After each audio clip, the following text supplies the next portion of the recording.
Hello everybody, welcome to my video today. How are you? I'm Karen Barno. Welcome, welcome. I want to talk to you today about the power of one. You know, first of all, I got new glasses and these are for far and close, they're progressive, but I'm so used to taking my glasses off that I take it off and then I realize I can't see. Oh well, it's the life of having glasses. It's the life of getting old, y'all. I want to talk to you about the power of one. I was listening actually Monday after the Academy Awards, and they were talking about Lady Gaga and Bradley Cooper, and I really admire Lady Gaga. I love her story, her backstory. You know, I'm not usually one of those people that are like, oh, I love them because they're a star. I usually love them because they have great backstories, and she does. But she was talking about the power of one, that you can have 100 people, but you just need one to believe in you. And that is so true. You just need that one person.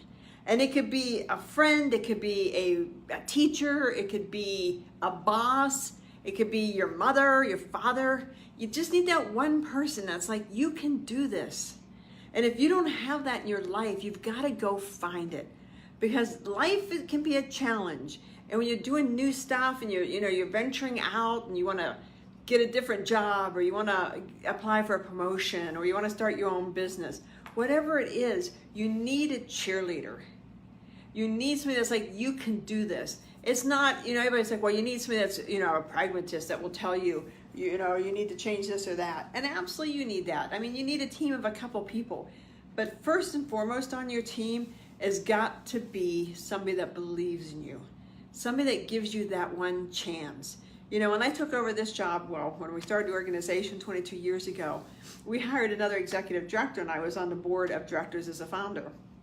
And after she decided to step away, the board looked at me and said, you need to take this job. I felt not qualified at all. And really, to be honest, I wasn't qualified at all. So I was very valid in I wasn't qualified. But they really kept pushing me and saying, you can do this. And one person in particular, Eric kept saying, Karen, I believe in you. I know you can do this. I will help you. And I kept saying, but Eric, you know, I don't know anything about not-for-profits. I can barely spell it. You know, I'm not a finance person. I'm a marketing person.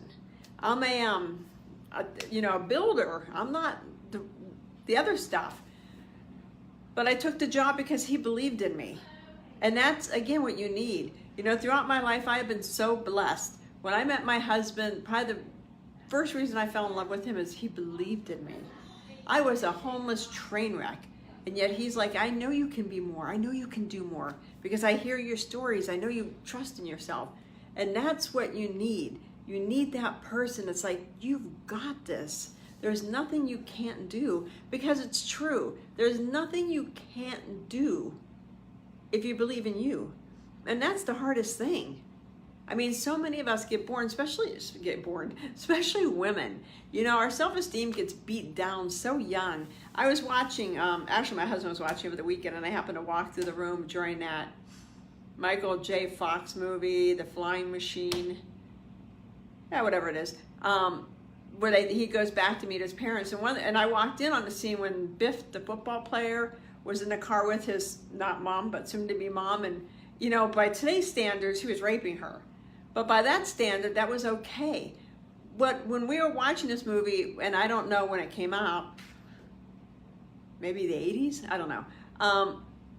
Women watched that and thought, well, that boys will be boys. But that's not true. But that's how we've been indoctrinated.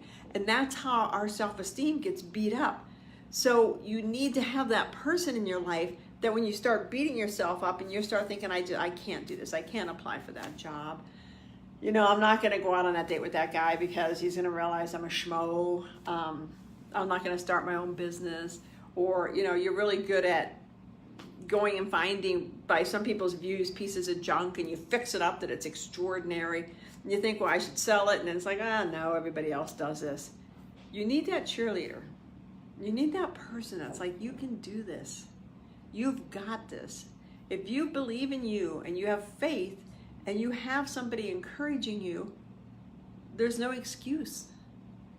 But it's hard to find that one person. And it was so hard to listen to Lady Gaga because by her own right, before she did start at Star is Born, she was a big star. She had already built a cult-like following, and I mean cult as in tribe, not cult as in James Jones and Jonestown. She had all this.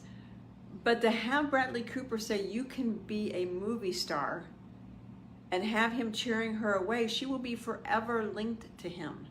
And people were, you know, like Cardi B called her out because when her and Bradley Cooper finished their thing at the Academy Awards, their song, they looked at each other with such love, and she's like, you broke the girl code. You can love people without loving them. You can love people in different ways. I have people out there that I love and adore. Doesn't mean I'm gonna go sleep with them, doesn't mean I'm gonna go hang out with them. I love them for who they are, and I love them for their encouragement of me. So you can meet people and love them and be forever linked, because at that moment in time when you meet and they encourage you, they were supposed to be there to help you. So if you're looking around or you're listening to this and you're thinking, you know, I don't really have anybody that encourages me. I don't have anybody that says, sure, jump into the deep end, you'll be fine. And that, my husband will tell you that. My husband will tell you, you know, if she jumps in the deep end, she will be fine. She will survive and come out. Now he's learned that over 30 years of marriage, that I will figure it out, but I need that person to say, go ahead and jump. You'll be fine. Don't worry about it. You're not a swim. You know, or the one who says when we go, you know, zip lining, which did it once, never do it again. Zip lining, he looked at me, he said, I promise you, you won't get hurt. Okay, that's all I need. I'm good. Off I went. My last zip line, I got off, took my stuff off, and said, I will never do that again. That's what you need. And if you don't have that in your life, let me know. I will be your encourager. I will be your cheerleader, because I believe in you. You know, when I look at people, I see them as they could be, if they're willing to take a chance on themselves, if they're willing to even put their little toes in the shallow end, even in a baby pool, just put your little twitters in there and see how it goes. Life is so short. And you learn that as you get older. You know, I can remember my mom telling me that. Life is so short, you get so carefree. I came in and said, I forget what I had on it. Somebody's like, is that a Calvin Klein? I'm like, I have no idea what it is. I liked it, I bought it. I don't obsess over brands anymore. I don't obsess over, you know, is it the right purse? Because it's just, you're comfortable in your own skin. And if you're not comfortable in your own skin, let me help you. And it takes a while to get here.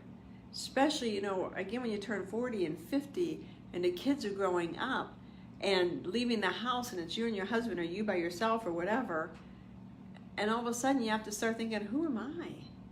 I'm not taking care of kids anymore. I don't have kids under feet. I'm not taking care of my husband. He takes care of himself, optimistically. Who am I? And I see so many people get to that point, but they don't want to stick their twitters in the shallow end. Hell, dive into the deep end. You'll be fine. You know, maybe make sure somebody's around the pool, and just in case you're not so fine. You know, I remember the first time I went off a high dive, I was probably 8 years old. And we had a big, huge park in my hometown. And everybody's like, you're too young. Even the guy, the lifeguard's like, you cannot go off the high dive. I went off.